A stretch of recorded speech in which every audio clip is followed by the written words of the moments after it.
نواز صاحب جہاں بیٹھے ہیں تو میں آپ کو بتانا چاہتا ہوں کہ ایک دن چودھری اعتزاز صاحب جو ہیں وہ مجھے ہاسپٹل میں دیکھنے آئے، آغا خان ہاسپٹل کراچی میں. تو میرا خیال ہے وہ 5واں 6واں دن تھا، لیکن اس وقت بھی خون بہت نکل رہا تھا میرے زخموں میں سے. تو چودھری صاحب نے مجھے دیکھا تو چودھری صاحب جو ہیں وہ فرط جذبات کی وجہ سے اور میرے سے محبت کا ایک رشتہ ہے ان کا، یہ رونا شروع ہو گئے. اب یہ میرے سرانے بیٹھ کے روئے جا رہے ہیں اور میں اتنے دن سے رویا نہیں تھا. تو میں بھی چودھری صاحب کو دیکھ کے میں نے بھی رونا شروع کر دیا. تو جب چودھری صاحب چلے گئے تو ڈاکٹر آیا. ڈاکٹر نے کہا یار آپ 5-6 دن نہیں روئے تو اب آپ کیوں روئے؟ میں نے کہا جی وہ چودھری صاحب رو رہے تھے تو میں اس لیے رو رہا تھا کہ چودھری صاحب رو پڑے، تو باقی تکلیف کی وجہ سے میں نہیں رویا. اس کے بعد انہوں نے مجھے کہا کہ آپ کو ہم نے یہ بتانا ہے کہ کچھ پہ ذرا پریشر ہے، تو آپ کے لیے ایک ایئر ایمبولینس آئی ہے UAE سے، وہ لینڈ کر گئی ہے کراچی میں. اب ہم آپ کو 2 گھنٹے میں ادھر سے لے کے جائیں گے اور پھر خدا حافظ، اب آپ کا باقی علاج جو ہے وہ باہر ہوگا. میں بڑا حیران ہوا. میں نے کہا کہ ایسی کون سی ٹریٹمنٹ ہے جو آپ نہیں کر سکتے اور وہ باہر ہونی ہے؟ انہوں نے کہا جی کہ 2 گولیاں جو ہیں آپ کی وہ ہم نہیں نکال سکتے، وہ نکلوانی ہیں. تو اس دوران میں چپ کر گیا. تو چودھری صاحب میرا ایک کلیگ جو ہے وہ آیا میرے پاس اور اس نے مجھے ایک چیز دی، ایک دھاگا سا تھا. میں نے کہا یہ کیا ہے؟ اس نے کہا یار نیچے ہاسپٹل کے لان میں بہت سے لوگ آپ کے لیے دعائیں مانگ رہے ہیں، تو یہ کوئی غریب عورت ہے بلوچستان کی ہے، یہ اس نے کوئی کہا کہ یہ امام زامن ہے 5-10 روپے کا، یہ اس کو دے دو. تو میں نے اپنے کلیگ سے کہا ذرا جا کے پوچھو یہ عورت کدھر سے آئی ہے اور اس نے امام زامن مجھے کیوں بھیجا ہے. تو وہ واپس گیا اور آیا. اس نے کہا تربت سے آئی ہے اور وہ کہتی ہے کہ میرا بیٹا جو ہے وہ لاپتہ ہے، تو یہ مجھے پتہ ہے اس کو اس لیے گولیاں ماری ہیں کہ یہ لاپتہ لوگوں کے لیے آواز اٹھاتا ہے، تو اس لیے میں اس کا تربت سے پتہ لے لیا. میں نے فوراً ڈاکٹر کو بلایا، ڈاکٹر انعام پال صاحب. میں نے ڈاکٹر صاحب کو کہا ڈاکٹر صاحب میرے پاکستان سے نہیں جانا. کہتے ہیں کیوں؟ میں نے کہا لوگ میرے لیے دعائیں مانگ رہے ہیں تو میں یہ اپنے لیے دعائیں مانگنے والوں کو چھوڑ کے چلا جاؤں، میں نے پاکستان سے نہیں جانا. تو میری نظر میں جب سے 2 صوبائی حکومتیں توڑی گئی اور 90 دن کے اندر الیکشن نہیں ہوا تو یہ ایک بہت بڑی وائلیشن ہے کہ 90 دن کے اندر الیکشن نہیں ہوا اور یہ آئین کی بہت بڑی خلاف ورزی ہے. اس لیے میں سمجھتا ہوں کہ یہ آئین ایک طرح سے ہے بھی ہے اور نہیں بھی ہے. پاکستان میں جمہوریت ہے بھی ہے اور نہیں بھی ہے. تو یہ آئین جو ہے یہ معطل ہے، لیکن مجھے یقین ہے کہ یہ آئین جو ہے یہ اپنی طاقت کو منوائے گا، کیونکہ یہ واحد آئین ہے جو عوامی طاقت سے بنایا گیا. تو یہ اپنی ہیٹرک مکمل کر چکا ہے، 3 دفعہ بحال ہوا ہے اور اب 4تھی دفعہ پھر معطل ہے. یہ دوبارہ بحال ہوگا اور جب تک یہ آئین بحال نہیں ہوتا تو ہماری جدوجہد جاری رہے گی. لیکن اس کی بحالی کے لیے صرف میں نے اور آپ نے آواز نہیں اٹھانی.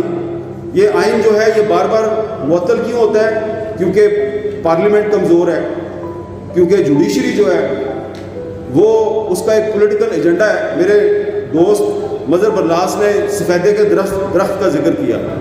آپ جانتے ہیں نا سفیدہ کا درخت جو ہوتا ہے، سفیدے کا درخت جو ہے یہ کیوں پاکستان میں انٹروڈیوس کیا گیا ہے؟ یہ دراصل نظریہ ضرورت ہے. سفیدے کا درخت اس لیے لگایا جاتا ہے کہ یہ جلدی لمبا ہو جاتا ہے، یہ جلدی آسمان کی بلندیوں کو چھوتا ہے. لیکن پرندے اس درخت پہ گھونسلہ کیوں نہیں بناتے؟ اس لیے کہ سانپ بڑی آسانی سے اس درخت پہ چڑھ سکتا ہے اور گھونسلے میں جو انڈے ہوتے ہیں پرندوں کے ان کو کھا سکتا ہے. تو کیکر کا درخت جو ہے جو کہ ہمارا دیسی درخت ہے اس میں کانٹے ہوتے ہیں. سانپ کیکر کے درخت پہ بڑی مشکل سے چڑھتا ہے، تو اس لیے پرندہ جو ہے وہ کیکر کے درخت پہ اپنا پرندہ بناتا ہے. تو یہ پاکستان میں نظریہ ضرورت کی وجہ سے جمہوریت کی فصل جو ہے اس کے ارد گرد بہت سے سفیدے کے درخت لگائے گئے. اور سانپ آپ کو پتہ ہے کون ہے؟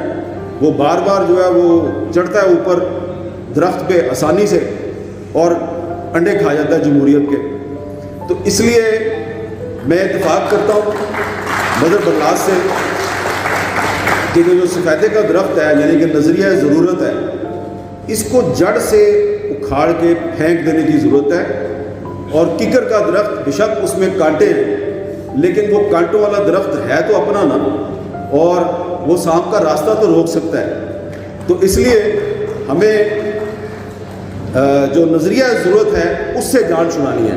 تو پارلیمنٹ کو بھی اپنا کردار ادا کرنا ہے, جوڈیشری کو بھی کردار ادا کرنا ہے. جب پارلیمنٹ اور جوڈیشری کردار ادا کرے گی تو اس کے بعد پھر جو میڈیا ہے وہ بھی کوئی کردار ادا کر سکتا ہے. اس وقت تو صورتحال یہ ہے کہ جو مشرف کے دور میں پابندیاں تھیں وہ آج بھی ہمیں نظر آ رہی ہیں, جو ضیاء الحق کے دور میں پابندیاں تھیں وہ ہمیں آج بھی نظر آ رہی ہیں. تو جب مشرف کے دور میں پابندیاں تھیں تو اس زمانے میں لائرز موومنٹ بھی چل رہی تھی, چودھری اعتزاز صاحب اس کو لیڈ کر رہے تھے, اور ہم بھی ایک موومنٹ چلا رہے تھے, ہم سب پر بھی پابندیاں تھیں.